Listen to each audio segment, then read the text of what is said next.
Hello and welcome to this talk by the University of Reading.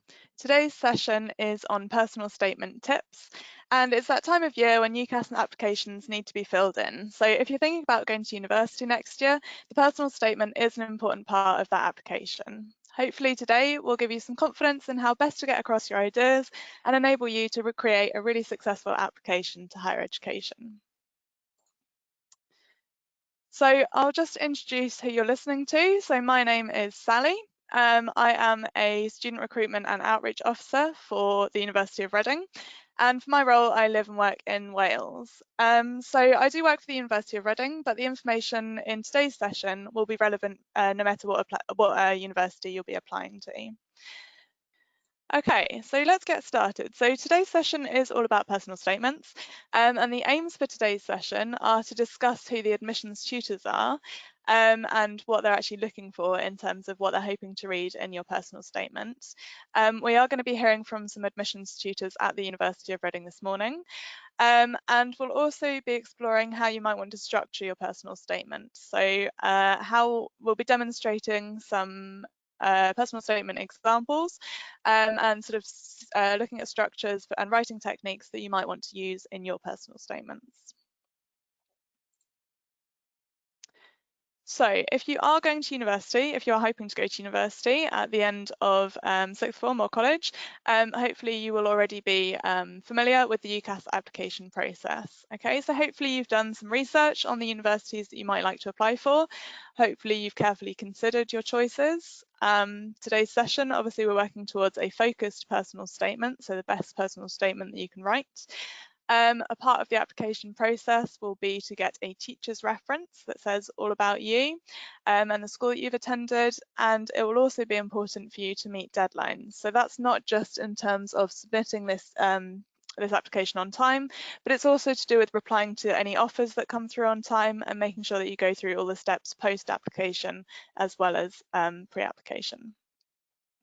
So hopefully you are familiar with the UCAS website. Here's a screenshot of what it looks like. All university applications are made through the UCAS website, so you will need to make sure that you have a login for UCAS if you are hoping to go to university. It's like a central clearinghouse for all university applications, and that's regardless of what higher education institution you're applying for. And just some key facts about the application process just before we get started. So it all obviously happens entirely online. Like I said, you need to make sure that you have that UCAS login. You do get a maximum of 5 university choices or 5 choices of courses that you can apply for. And you might like to think about choosing 2 choices that are slightly aspirational for you. So they might have entry requirements that are slightly higher than what your predicted grades are.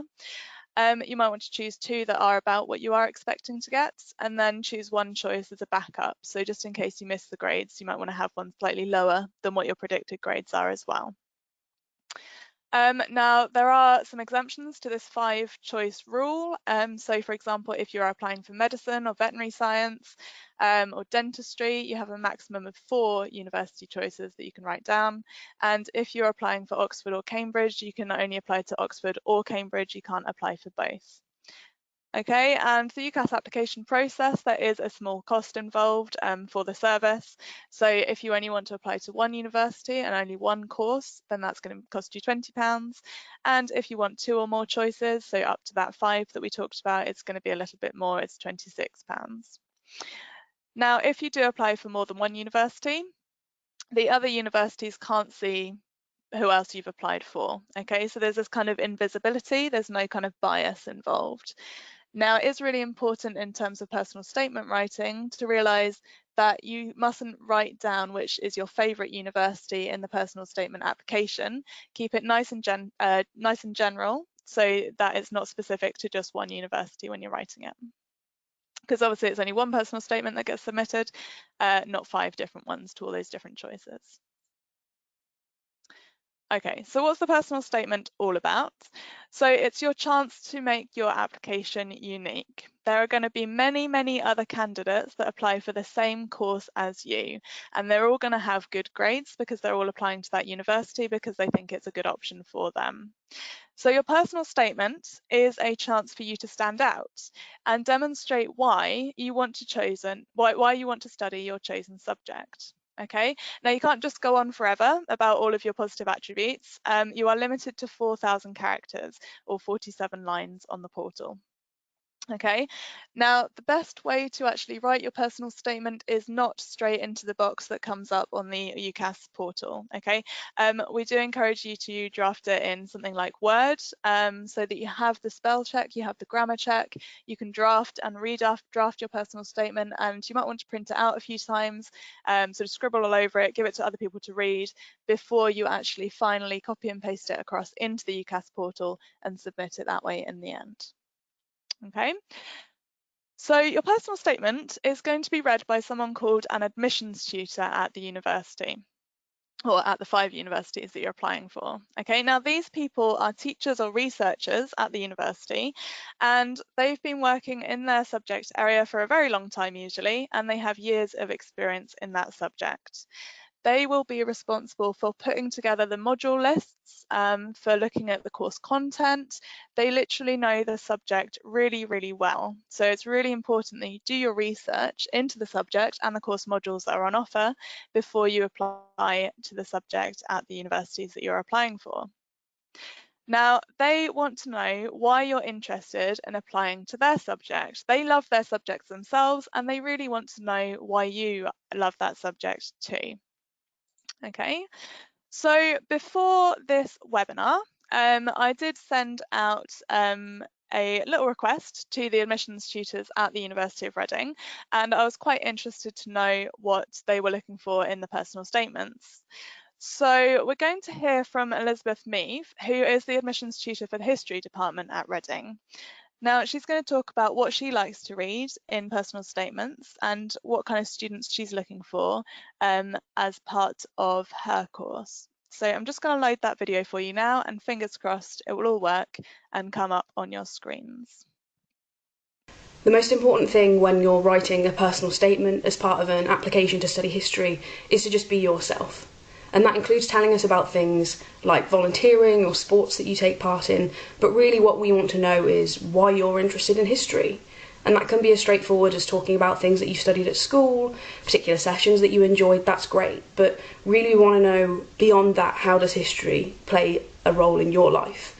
So tell us about the books you've been reading. And while that can be straightforward history books in the traditional sense, maybe you've always had a love of historical fiction. Great, tell us about that. Perhaps you played Red Dead Redemption 2 fairly recently and it's got you asking questions about the frontier and the American West. Great, let us know. Did you watch A House Through Time this summer and it just really got you asking questions about modern British history? Tell us all about that. Have you ever looked into your own family history or thought about the history of your local area? Have you been to any museums that really got you asking questions about the past? These are all the kind of things that we want to hear about. Don't feel like you need to perform anything. Just be yourself. Let us know why you're interested in this thing that we're all really interested in as well. Okay, so hopefully you did hear that, and hopefully you can hear me again and see my screen again. So obviously Elizabeth was talking about the history department, but like I said, the things that she said there about them wanting to get to know who you are and what your interests are really important and relevant for lots of different subjects. So when I asked other admissions tutors what they were looking for, they came back with these responses. So they wanted someone that had done their research into the subject area that they're applying for. They wanted somebody who was going to be doing well in tutorials and seminars, and someone that could change their opinion based on the evidence that is put forwards. So not someone that's got really fixed ideas about things, someone that has opinions, definitely, but someone who's willing to actually take more evidence on board as they're learning. They want someone that can apply their subject to the real world, so actually see the importance of their subject beyond just when they're studying, but actually how it influences society, influences the community. And they wanted someone that has experience, so they know what they're actually applying for, what they're actually getting themselves into. And They wanted somebody who's going to be quite fun to teach, someone that's going to get involved, someone that they can actually have a rapport with, and that actually is going to engage in the sessions and actually enjoy learning about their subject.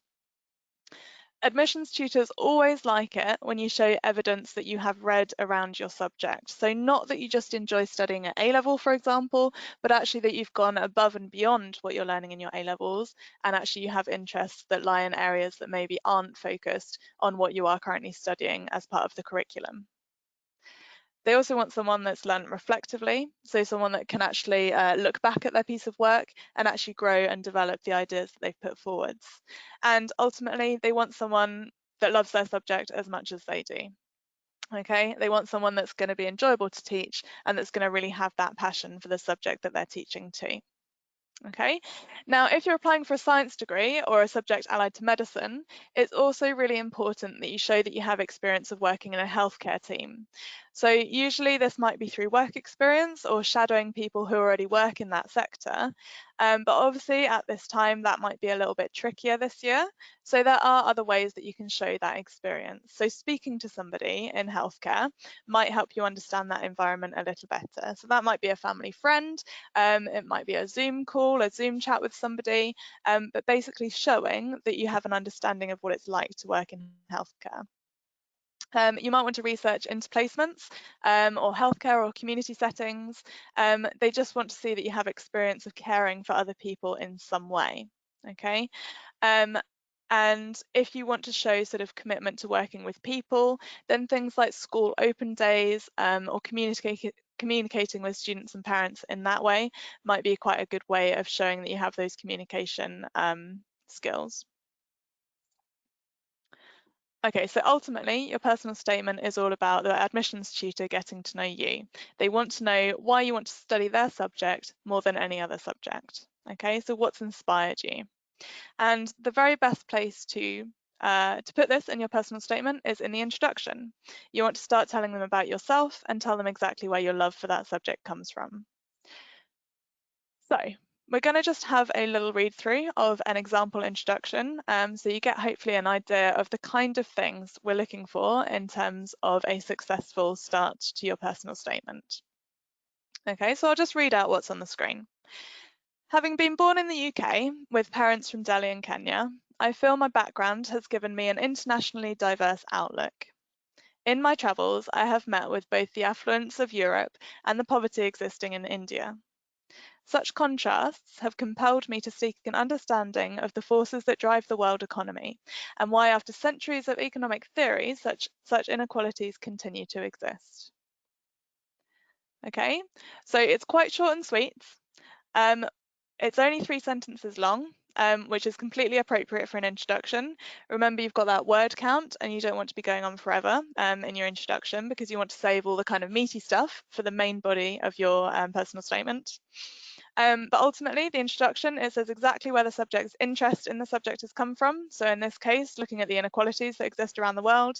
And it also gives a little bit of an insight into who the individual student actually is. The reader or the admissions tutor reading it actually gets to know the student a little bit when they read that. So that's the kind of thing you're going to want to sort of recreate for your introduction. You're looking at why you've got that love of the subject, where the interest has come from, and allowing the reader to get to know you a little bit. Okay, is going to be why you've chosen that subject. Okay, so in terms of structure for your whole personal statement, obviously that's what you put in your introduction. If we now look at your main body of the personal statement, what we're looking for is for all of your subject experiences and all of your sort of outside interests in separate paragraphs and a really clear way of communicating why you're going to succeed at this subject at university. So we'll look at what's going to be in the main body of your personal statement now. So admission tutors, they are looking to see how your experiences relate to the subject that you want to study. And you can show these experiences in lots of different ways. Things that you might want to include are your subject-specific activities that you might have taken part in. Now, this might be at school or this might be outside of school. Really, really nice things to put in there are sort of online courses that you might have taken. There's a really nice website called FutureLearn that you might have heard of, where you can actually do university courses. They sort of last 3 or 4 weeks, and you get a nice certificate at the end of it to show for the learning that has taken place. Other things like this you might want to get involved with or write down in your personal statement is listening to TED Talks about maybe areas of subject interest that you are particularly passionate about. Or you might have done taster sessions at universities where actually they talk to you a little bit about different maybe aspects of the subject that you're thinking about studying. Personal achievements are also a really nice thing to include. So if you've done an extended project qualification, if you've done an EPQ, if you're a Welsh student, you might want to include some bits about your Welsh bac that you're doing. You might have completed a CREST award. So anything over and above kind of the standard 3 A-levels, which is the kind of minimum requirement for going to university, you might want to write down as an activity in your personal statement. Things like work experience, things like mentoring, voluntary work that you've taken part in. Okay, keep it fairly recent, so don't go back in time sort of 5 years about when you, I don't know, went into an old people's home or something. You want it to be kind of within the last year or two. It might be that voluntary work that you've done. It might be those conversations with friends and family. It might be conversations with somebody that you've come across in the field of work that you're actually interested in doing. Okay, and your hobbies and personal interests, they can be included too, because they say why you're ready to actually go to university and why you're going to be a good fit for higher education. So things like sports clubs that you're involved with, things like any extracurricular reading you've done, things like the clubs that you've been involved with at school, any shows that you've got involved with. Okay, so these are all nice experiences that you may wish to include in your personal statement in the main body of the piece of writing. Okay, now we don't just want these things to come across as one big list. Okay, so students quite often fall into a trap where they just want to reel off every single experience that they've had and every single thing that they think makes them look good. Okay, but admissions tutors, they hate an unstructured piece of writing. Remember, this is the first academic piece of work these lecturers are going to see from you, and they want to know that you can clearly communicate your ideas and that you are a good fit for university. So they hate reading these long lists of examples that come through sometimes in student personal statements. So the way that we tend to encourage students to write their personal statements is using something called ABC structure. Okay, now this is for maybe 3 or 4 paragraphs in the main body of your personal statement, and it basically ensures that everything you write is linked to the course that you are applying for. Okay, so I'll just talk you through how this works. So the A on the ABC paragraph is naming the activity, just one activity that shows that you've got a passion for or shows that you have experience of the subject that you're hoping to study at university, the activity. The B is the benefit. So what benefit has this experience had for you? So this might be a benefit in helping you understand more about that subject, or a benefit in terms of the skills that you've learned as a result of this activity. And then the C, you want to link this back to the course that you're then studying, okay? So always, always, always sum up what you've just said, relating it back to the subject that you are actually choosing to study at university. So we're going to have a little look at an example of how this works. This example here I'm going to read out to you, and I'm going to ask you if you think it's an ABC paragraph or not an ABC paragraph at the end. Okay, so I'll just read it out. I am also involved in many other things. I am a prefect and I work with younger students. I am in the school play nearly every year, and this year I was Rizzio in the musical Grease. I had a couple of solos to sing and loads of lines. I can prioritise my time. I am doing Gold Crest Award, which has been very interesting. I work in my local sports centre, which keeps me busy and gives me money to save for uni. I also love to read and socialising with my friends. Okay, so this comes through as a list, okay?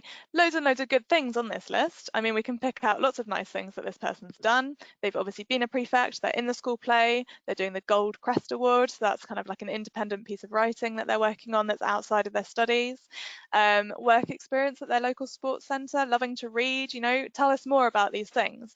but we want to hear about these things individually, not as part of one massive list. Okay, so how would we go about doing this? Let's look at ABC, activity, benefit, course. So if we transform this paragraph, we're just going to choose one of these activities. So let's go for performing in the school play every year. Okay. This activity, we want to look at the benefit that this has had on the person applying for university. So in this case, performing in the school play every year, they've gained confidence. They have shown that they can perform in front of people. They've got the time management techniques. They have evidence of meeting deadlines and working with people. So loads and loads of benefits of performing in the school play every year. Now, this is all well and good, but how does that actually relate to the course? Now, this person was a business studies student, so you want to think about how this is all going to tie into business. So they might want to say how this links to the course. Well, it's the skills needed for presenting in a meeting or pitching ideas. It's organising people. It's working under pressure. It's working in a team to get things done. Okay. So performing in a school play on its own is okay. We then want to talk about the benefit that this has had, and then we always want to link it back to how that's going to make you a good candidate for the course and the subject area that you're actually applying for. Now, obviously, we wouldn't do it in bullet point form. The ideal paragraph is going to be a nice sort of academically written paragraph. We don't want to make it too waffly, but we do want to show that you have clear writing skills, okay? So ultimately, once we've kind of drafted up this ABC paragraph, it might look something like this. And again, I'm just going to read it out to you so you have a little idea of how it should kind of come across. So 5 years ago, I started getting involved in the school plays. Through these, I've developed my teamwork, people skills, and working to a deadline, but the plays have helped me most with my confidence. I remember at the beginning feeling very nervous, and I was worried that I would feel shy, stumble over my lines, and get things wrong. The first few plays were nerve-wracking, but I now know what to expect and how to best be prepared, and I feel in control. Over the years, I feel that my confidence and presenting skills have improved hugely, and it's not just in plays, but also when presenting ideas in class and in debates and discussions too. In business, it is important to be confident when working with, engaging and pitching ideas to clients and stakeholders. School plays have started preparing me for such interactions, and I hope to further develop my interpersonal skills during the management skills modules at university. Okay, so do you see how we've developed this paragraph? We've really illustrated those skills that we've learnt, and now it's a much better paragraph. The admissions tutor really understands kind of who this person is applying and why they're going to be a good fit for obviously the business studies course in this case. Okay, so it's now a great paragraph. It's an ABC structure, and we can clearly see how this person's experiences link to the course that they are applying for. Okay, it says at the bottom there the management skills module. So just make sure if you are going to specify any specific modules in your personal statement application, that you make sure that those modules are available at all 5 of the universities that you are applying for. Okay, so just something to be aware of there. So we have looked at your introductions. So why have you chosen the subject? We've looked at the main body of the personal statement in separate ABC paragraphs telling us about your experiences within the subject. And the last thing to look at is the conclusion. So summarising why you think that you're a great fit for that university, for that course that you're applying for. Okay. So what should you put in a conclusion? So with a conclusion, you don't want to be bringing in any new examples of activities that you've done or any new skills that you've learnt. All you're doing is you're confirming that you're the right candidate for the course. So remember, the admissions tutors are looking for a student that is confident in their academic writing skills. This means that you really do need to include a conclusion because it just summarises everything that you've said, okay? You want to use the conclusion to emphasise why you are the best fit for the course using the same points that you've said in the rest of your essay, okay? Some people, they like to look to the future in their conclusion. So maybe you're applying to university because it's actually a stepping stone to get a career that you want one day. So if you do have a plan for a few years' time for when you graduate, then make sure that you tell the reader, make sure that you tell the admissions tutor about this plan, and the conclusion is a really nice place to do that. If there's a particular part of the course that you're looking forward to most, you could mention that here. And in your conclusion, you could mention the skills or the modules that you're looking forward to learning about the most when you're at the university. Okay, so that's just a few ideas of how you might want to lay out your conclusion. Remember, don't bring in any new examples here. It's just a summary or looking ahead to the future for your conclusion. So again, we'll just look at two examples so you know kind of what to expect. So again, I'll just read them out just so you know what they kind of need to look like.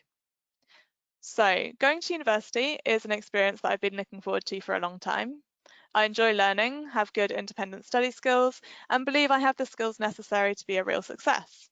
Law and psychology are two subjects I have a real love for, and I believe through studying them at degree level, many opportunities will be opened up for me. And the second one, I am excited by the vast career opportunities a degree in financial mathematics provides. In particular, I am interested in applying my degree to predicting and forecasting financial opportunities and decisions. I am a highly motivated, organised and committed student that possesses the passion to become a successful mathematics and finance graduate at your university. Okay, so they're both quite short and sweet. Again, a bit like your introduction, you're only looking for sort of 2 or 3 sentences just to nicely close and sort of summarise who you are as a person. Okay, sometimes there are certain things that are put into a personal statement that admissions tutors would really rather they weren't. Okay, so here are some things to maybe look out for and some potential pitfalls to actually avoid when you're writing yours. So cliches, things like when you say, I have always wanted to study this subject, or I've wanted to study pharmacy since the day I was born, okay? You haven't, it's not true, and it's not something that the admissions tutors want to know. They want to know a genuine reason for what's inspired you, for who you are, for what gets you going, okay? Equally, a lot of people like to say that they're passionate about a subject or they have passion for certain areas. The word passion should really be avoided at all times. You don't really want to be saying things like, I am passionate. Instead, you want to be showing that you're passionate about that subject through the examples that you are using. Okay. Be careful if you think you're quite a funny person. Be careful about using humour or sarcasm in your personal statement. Remember the admissions tutor, they're a professional at the university and it's an academic piece of writing. So if you do choose to use humour or jokes or sarcasm, it might just not come across in the best way. So be very careful. Equally, negative comments are not welcome, so you don't want to be saying things like, oh, I chose physics instead of maths because I find maths a bit boring. Try not to put other subjects down to big yourself up, just keep it nice and positive. And equally, irrelevant facts or information, obviously keep it to do with obviously your subject, and don't waste that word count. I did say this right at the very beginning. You do get to apply for 5 universities, but don't mention any of the specific universities in your writing, okay? They don't know the other universities that you've applied to and they want to think that they are your favourite one. If they're going to give you an offer, they don't want to know that actually you're really looking forward to going to a different university. They want to assume that obviously you're going to come to their university. And the last one to be really careful with is plagiarism. There are lots and lots of example personal statements online. I've obviously given you a few in this presentation this morning as well. But do not copy anything that you find elsewhere. And that counts for maybe if you've got an older sibling or a friend who's written a personal statement and gone on to university, don't use theirs either. Okay, copying is not good. You're going to have your application withdrawn or rejected by the university because it all goes through a special sort of system through the UCAS system, and it will literally just highlight and pick up on any sentences that are copied from elsewhere. Okay, and all that will happen is that your application will be rejected. Okay, so do not copy, make sure it's your own and make sure it reflects who you are as a person, not who somebody else is. And just to illustrate some very overused sentences that you might wish to avoid when you're writing your personal statement as well. Things like from a young age, I have always been, and these continued, interested in or fascinated by. Now, the number next to them is the amount of times that it was used in personal statements that came in. So from a young age, I have was used over 1,779 times. Now, as you can imagine, the admissions tutors are reading hundreds of these personal statements, okay, and they want something that is interesting to read and something that shows that you are passionate, not says that you are passionate, okay? So like I said, use examples, make sure that it's reflecting you as a person, and try and maybe avoid some of these overused sentences. Okay, so that does bring me to the end of the session today. The aims of the session were to discuss what personal tutors are looking for and to explore how you might want to structure your personal statement. Okay, hopefully we have achieved this today. There will be a short survey that comes up on the screen after the presentation ends, and we'd just like it if you could fill that in and give us a bit of feedback. Remember, you do have 5 choices for your application form. Make sure that you do look around and do your research on different universities so that you're not applying blind to these choice universities. A lot of universities have open days online this year, so although you might not be able to visit in person, there are lots of interactive activities on the internet that you can get involved with. At Reading, we do have ours coming up this Saturday. And you can visit the campus virtually, listen to lectures, and you can learn all about the courses that you might be interested in. It's a really good chance to ask questions if you have any about the course or the university that you're thinking about applying to. There will be a link in the chat box now. So if you did want to sign up to come to the University of Reading Open Days this Saturday, then you can do that on the system here. You can also chat to current students on the university chat system too. So the Uni Buddy profiles, I think, were shared a little bit earlier on in the chat box. We also run these helpful webinars every Wednesday, so maybe you have enjoyed today's session.